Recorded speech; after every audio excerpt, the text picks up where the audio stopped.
Hi, Shelly and Ham Girl. I just wanted to make you video. I was just listening to CBL, carbon-based life forms, and I just had the idea, okay, I just spontaneously felt like I wanted to make a video and talk about my idea of a my utopia that I have in my head. Seems utopian and crazy and not doable. But I think it is doable if we just did did everything in the right order. If everybody contributed to it, then we can make planet Earth become a paradise. And I'm also writing in my book, I was writing today in my book, in my chapter Beyond Master and Slave Morality, chapter 10 of my book. I still am adding to all the chapters. I've already have about 150 pages, but I haven't said everything yet. There is much more to write, and I'm probably gonna be writing for the next year or two.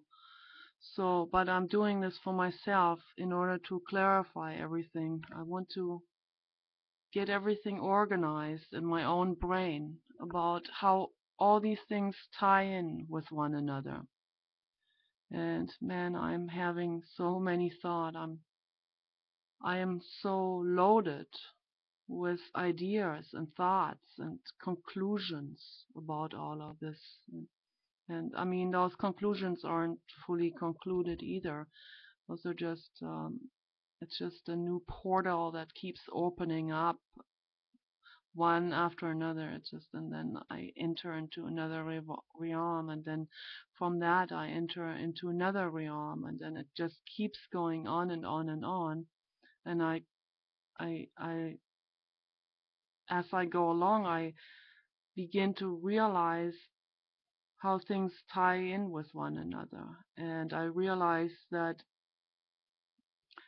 master morality and slave morality aren't working at all. And Friedrich Nietzsche, he kind of bragged up master morality and he put down slave morality. And he explained why, and it's pretty understandable. And he keeps it open-ended. He's not making any closing statement saying this is not now the ultimate truth, which is very wise of him to do. And he was just sorting this whole stuff out while he was writing it for himself, basically. And that's the only thing he did in his life. He was sitting on his secretary writing with his hand. Not even, I don't even think with a typewriter. He wrote with a feather. And it was quite tedious. But that's all he did all day long. That's quite an amazing person.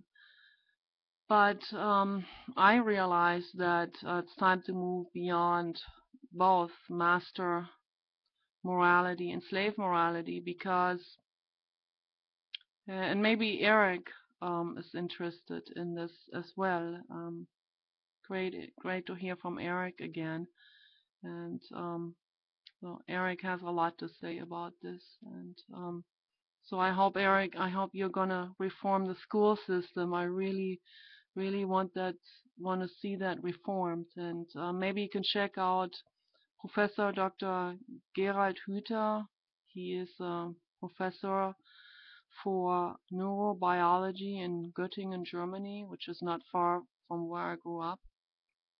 And he talks about this as well. He talks about uh, that we desperately need a reform in schools and psychiatry as well, and that links also into the work of R.D. Lang. That's what Eric told me about also, an amazing psychiatrist who was working on completely dismantling psychiatry.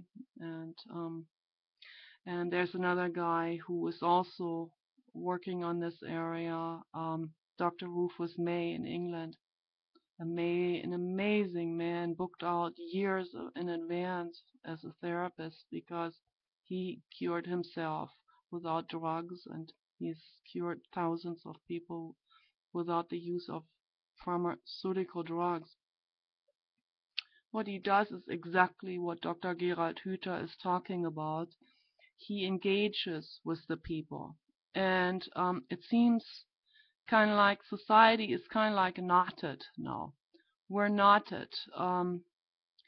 We have reached a point of a million or trillions of knots, and it kind of draws itself nearer and nearer together, and it seems like there's no way out. It's like more and more drugs are prescribed, which causes more and more knots. And in the end, people don't even know where it all started. Where's the beginning thread that ended up being so knotted together that you don't even know how to unravel this entire chaos. But we have to make a U-turn. We have to go back. We have to unravel this entire chaos and clear the entire strain, the chain or the strand of wool, and straighten it up again and see how it's all connected.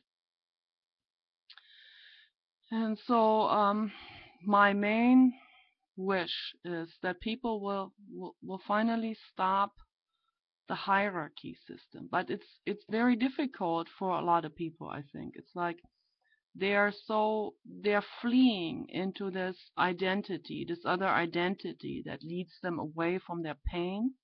But by fleeing in this other identity, whatever it is, identity, the mafia man identifies with his Ferrari, for example, and his vodka, and his girl with bleach blonde hair, to use that same example again, when the hair breaks in the end because it just can't take any more bleach. So yeah, it's an identity, it's an identity, it's a made up fantasy world that's completely unsustainable in itself and unsustainable as a whole of planet Earth. And with all these people combined, with all of their masks combined, that are shipping into this mass destruction of the environment. And so there's only one way. That's a U-turn back from that direction, backwards. Go back into unraveling this thread of wool. So okay, okay. I'm making a video right now for Shelly and Hamgirl and my friend Eric. So anyway, I was just thinking about this, and I thought this is really, really, really important to think about. It's another spontaneous video that I wanted to make. It's not easy for me to make spontaneous videos. And my other video of Mindy, I had so many different clips and so many different attempts to play Mindy and to say what I had to say through this mask. It was very, very difficult, but I finally got something together for the 15 minutes that I'm allowed to have a video. And I'm glad it was only 15 minutes, that I took a lot of controversial stuff out. It was a whole lot more controversial, the original version, So, but I'm glad I took that out. I don't want to get in trouble with anything, There's just so many people that just fly off the handle with all these different things. And that's exactly what the problem is.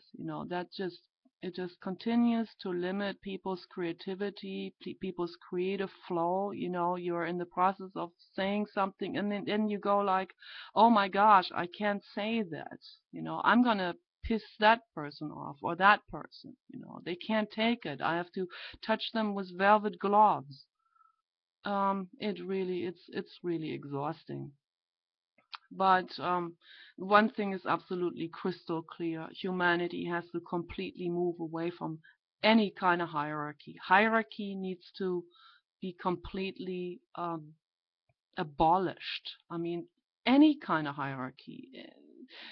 It, Sometimes hierarchies start in kindergarten because the children have already been indoctrinated and they have already been made neurotic from their own parents.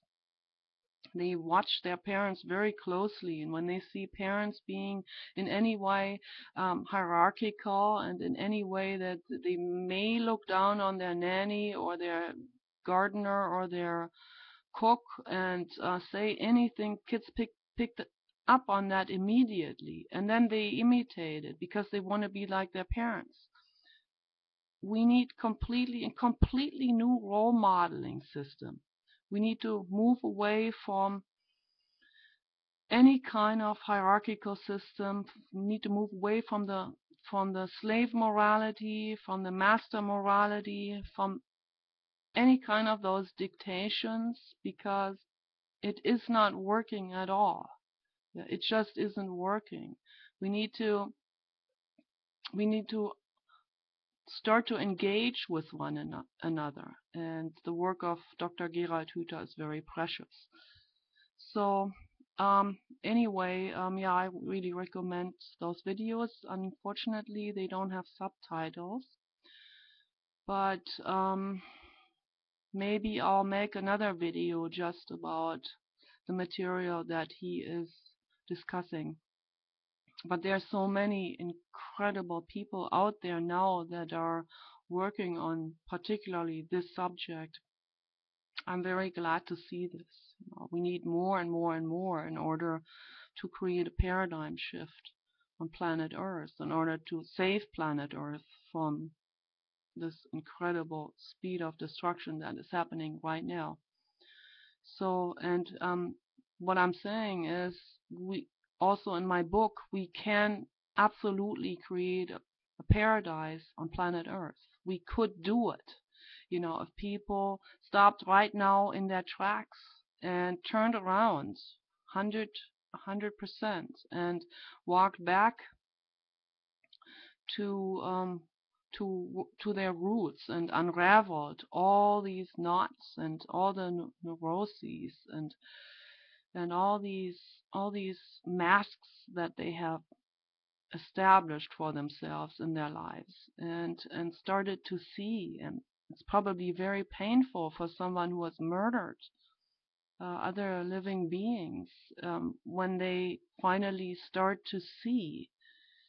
I don't know if this is at all possible. Maybe it is possible. I heard that the brain has an amazing capacity for its plasticity and its reshaping and relearning and even regrowing and even growing parts of the brain for the first time that may have been atrophied before, or may have not existed, or may have been crippled in some way.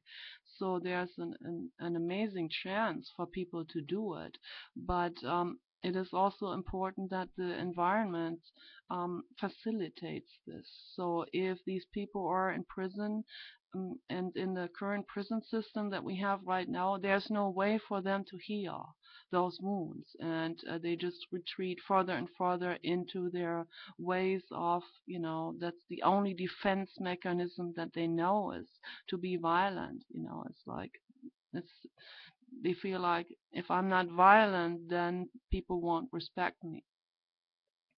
And it's extremely sad, because it seems like a lot of people are stuck in those thought processes, and they don't understand that this peace process starts with every single person, and we have to almost jump over our own shadows, or pull ourselves up on our own bootstraps in order to transgress this old pattern. So I'm trying to encourage people to stop, look, and listen, and go within and inspect themselves, become their own observer, as Jiddu Krishnamurti was talking about, and Dr. David Bohm, to become your own observer. I have to stop now. Okay.